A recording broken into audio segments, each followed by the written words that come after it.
Le cacao, sa récolte s'effectue sur 2 périodes dans l'année. La récolte principale ou grande campagne. Elle part de septembre à janvier et peut s'étendre jusqu'en mars. La seconde ou campagne intermédiaire s'effectue entre juin et juillet. Incident de cette répartition temporelle, les prix pratiqués en rapport avec la nature des fèves récoltées. Si sur 2 campagnes 2014-2015 et 2015-2016 les prix n'ont pas varié, cette année, le prix fixé pour la campagne intermédiaire est fortement influencé par la baisse du cours mondial. La cause, principalement la surproduction dans la quasi-totalité des pays producteurs. La Côte d'Ivoire aura une production globale importante.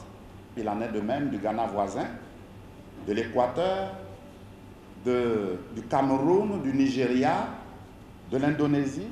Pendant que cette production augmente, nous constatons que la demande dans le monde reste mitigée. À Méagui, à plus de 400 km d'Abidjan, dans la nouvelle boucle du cacao ivoirien, la surproduction est de mise et s'explique.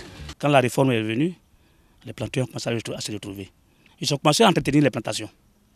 Parce que les revenus étant faibles quand il n'y avait pas la réforme, ils ne pouvaient pas entretenir les plantations. Ce qui fait que les plantations étaient restées dans la broussaille. Mais depuis la réforme, cette année, c'est ça qui a fait qu'il y a eu surproduction.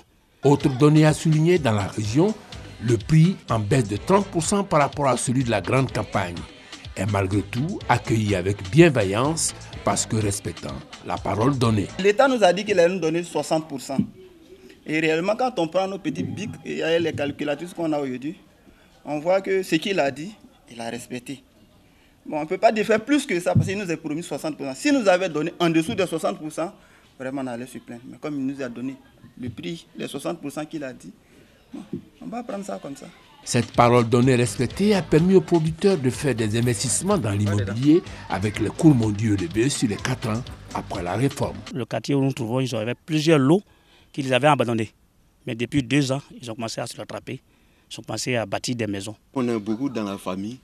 C'est à cause de ça qu'il fait rentrer coucher d'abord. Bon, il sait que si le prix est toujours normal, il va essayer d'échanger encore pour faire un petit villa ou bien un étage aussi. Comment faire face à ces variations conjoncturelles des prix, sécuriser le revenu des producteurs et contribuer à la durabilité de la cacaoculture?